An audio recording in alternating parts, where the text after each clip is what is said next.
Yo guys, what is going on? JPS back for another video, and today we're reacting to the Isle of Man TT World's Most Dangerous Motorcycle Race, a documentary about it. Now, I actually did react to a bunch of highlights of the Isle of Man TT, and it all came about when I said that I wanted to visit the Isle of Man in one of my other videos, so people were like, okay, check out this.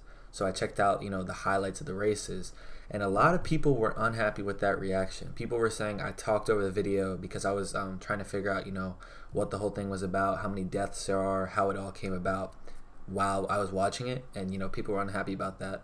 And I respect that. I know you want me to watch the video, but I guess that curiosity has led me to here. So we're gonna be getting some more context, and that's what I'm curious about. So I actually found this video on my own, and yeah, I just thought I'd check this out because it's still relevant on my channel, and a lot of people just didn't appreciate the video. So I'll tag the video right there, or right here, if you want to check that out. But yeah, let's find out what this is all about. So yeah, that's basically it, and maybe you guys will learn something too. So let's see what we can digest about the Isle of Man TT. Isle of Man is beautiful though, I'll tell you that much. It is absolutely just beyond your wildest dreams to think that you could come here and race a motorcycle. The Isle of Man TT is like a religion. It's the oldest motorcycle race in the world. You can stand on the footpath and you could literally reach out and touch the riders going past at close to 200 miles an hour.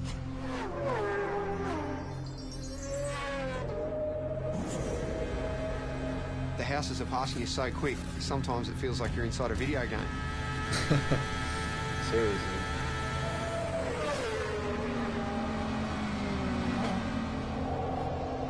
It's frightening.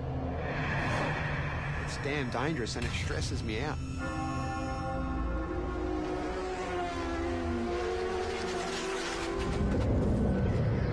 What?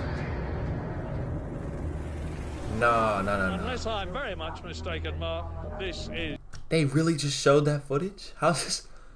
What? Oh, I wasn't ready for this. the greatest motorsport event in the world. Yo.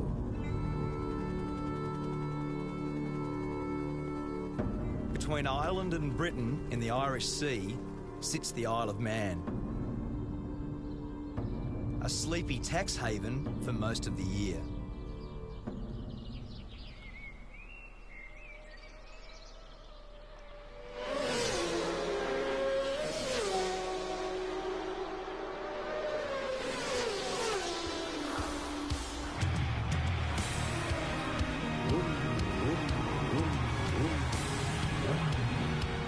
I've come here to witness the most dangerous road race on Earth.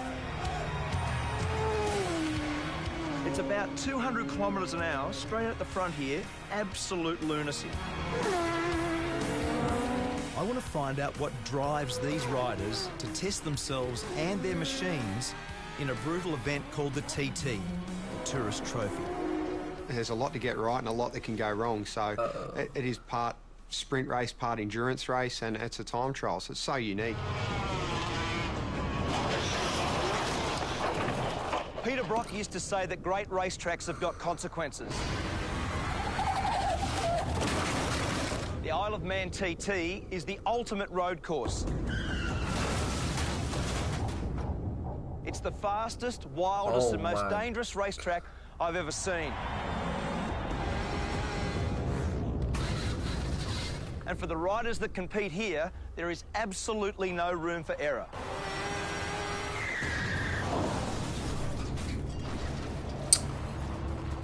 In its 104 years, 234 riders have died. It says on the back of your pass that motor racing is dangerous. This is dead set dangerous, isn't it? It is. It really is. It's frightening. Aussie rider Cameron Donald is one of over 200 starters this year. And when you add the fans, it's like an invasion.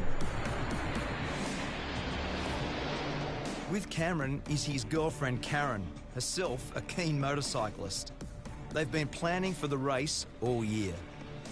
So is this normal nervous start tension? Kind of is. Normally this is done the night before. Is it? A late night last night, obviously. Usually we like to have this done the night before, everything, but by the time we finish, like 11 o'clock, it's just like, let's get out of here and worry about it tomorrow. So what's Karen's job in this world? Keep me calm.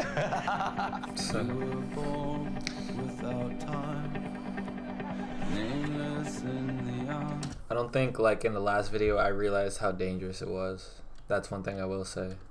Cameron grew up in Warrandyte in Victoria. It was his dad, Ken, who introduced him to the thrill of the two-wheeler. Lots of bike photos, not many other ones. We had Consumed a fair bit of time, didn't it? It did. It took up a lot of time. From a young age, Cameron began winning and winning. I remember Mum actually saying to me, you know, you can't, when you're going to buy or build a house, you can't live in a motorbike. I remember saying to her, yeah, Mum, you can't race a house. So I think then she just pretty much gave up. The TT is held over a fortnight. 1 week for practice, 1 week for racing, 7 races in all. And in between, the public can go flat out, no speed limit on the Island Road course. Everyone that races here knows the dangers and they accept them and they do their best to ride accordingly. But I think it's sad in this world that we're all so wrapped in cotton wool these days and there's so few opportunities to do anything dangerous. For Cameron, a plumber when he's not racing, there's no event bigger than this. Riders set off at 10-second intervals. It's all about the fastest lap of the island, and that's what makes it so pure and so dangerous. You sit on the start line, you're looking down that first hill, and because it's not a mass start, you're sitting there getting waved off one at a time. The pressure on you, everyone's looking at you, and it's a rush I've never had out of any other race.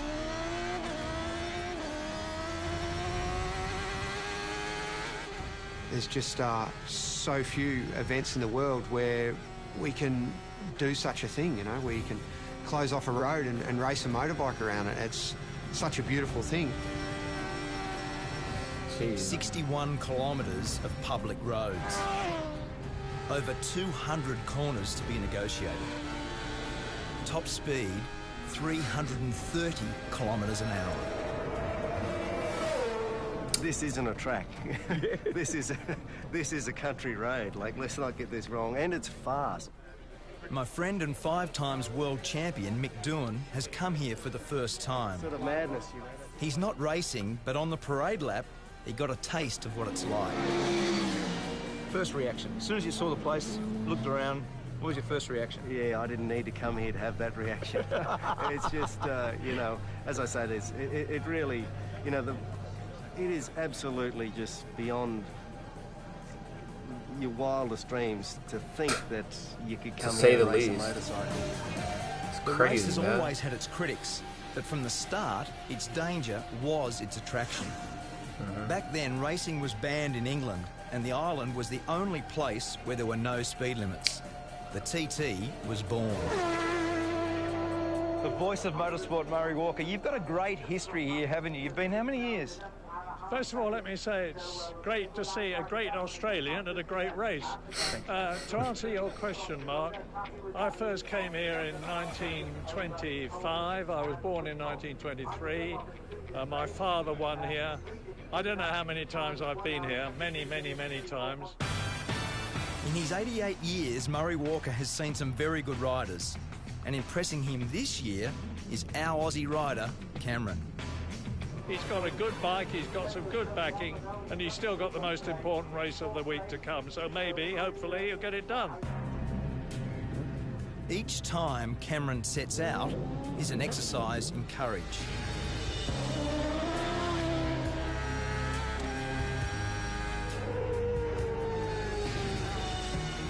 Each lap is an anxious one for Karen, who gets radio updates on his progress. I see the worry in her face before I head out for a race, and sometimes I feel a little bit guilty for putting people close to me through that stress. I'd be scared too. When I was there, 7 people lost their lives. 3 riders and 4 members of the public. ACU Events Limited regret to announce... Spectator? Oh yeah, they're right there. So if someone crashes and you're a spectator... Announce the death of Derek Bryan. Rest in peace. Lost a couple of friends in my years racing at the Isle of Man, and I do think of them in the corners that they've fallen in, and where Dobbsy crashed is one of the most intense corners on the track. Dobbsy, Paul Dobbs, died in the TT last year. He lost his life to the sport that he loves, like, so. Man. Just one of them, mate. Paul was buried on the island, leaving behind his wife and 2 daughters. So what did you love about him? God, everything. Racing. Bridget is Paul's wife. A year on, she's brought the girls back to remember their dad at the race he loved. You know it's risky, of course you do. I mean, you know, everyone loves those photos of riders' heads this far from a stone wall. You know, obviously, the reason you love those photos is you think, oh my God, it's so close, you know? That's, it's, you know, other people have said that you only really know that you're alive when you're almost not. Some are just plain lucky to survive. Like Connor Cummins. I can actually see, you know, where it's all gone wrong. I've disappeared over the side, and the way I look at it, that's where, you know, the injuries started to happen, and it's sort of, it does get to you a little bit. We'll just get on with life. The world ain't gonna stop for me. Has your opinion of the TT changed based on what's happened? No? No. Do you think it should be banned? You can't possibly ban it. I mean, I don't know if you could ban it if you tried. It's like a monster, you know. It's bigger than the rest of us. Riders don't come here for the prize money. There's hardly any. The TT is simply about the glory of being the fastest. And for Cameron, it was a glorious week. In his chosen race, the Superbikes, he was just pipped for first, but second still felt pretty good. Congratulations, mate. Well done. Really good, huh? That's still good, settle down and stop doing this. I don't see it too far away. I never saw racing the Isle of Man as a long-term prospect because, look, it is so dangerous, and I do see it as a numbers game. If you keep coming back, sooner or later, I see it's going to catch you out. True, probably, honestly. It's so dangerous, man. Is that... Wow. Yo, that was... Dude, that was a banger. Oh my. We got so much like insight into the sport that I was looking for in the last video. So, man, comments, I would say, like, first of all, I would never do that, and I probably wouldn't if I was like, their wives and significant others really do have a lot of courage for, you know, being with someone who does something like that, because you never know when you can lose them. But seeing those crashes, like especially at the start, that really caught me off guard, because I just wasn't ready for that. Like that was crazy to see. But I guess that's, you know, the sport in its natural state. But that is just crazy. I was just, wow. So does the Isle of Man not have speed limits at all, even for the general public? Because I think that's what they said. It's crazy, but I think I'd like to see this for sure, but I'd make sure I'm not on a curb or anything, or a curve, because, you know, spectators definitely are at risk too in such a dangerous sport. But whew, that was intense. But make sure you guys leave a like and subscribe and comment down below some more videos you'd like me to react to. Hopefully you guys learned something new about the Isle of Man TT today, because I definitely learned a lot. And yeah, I appreciate all the constructive criticism, because otherwise I wouldn't have checked out this video. So thank you all for that. But catch you guys next time. Peace.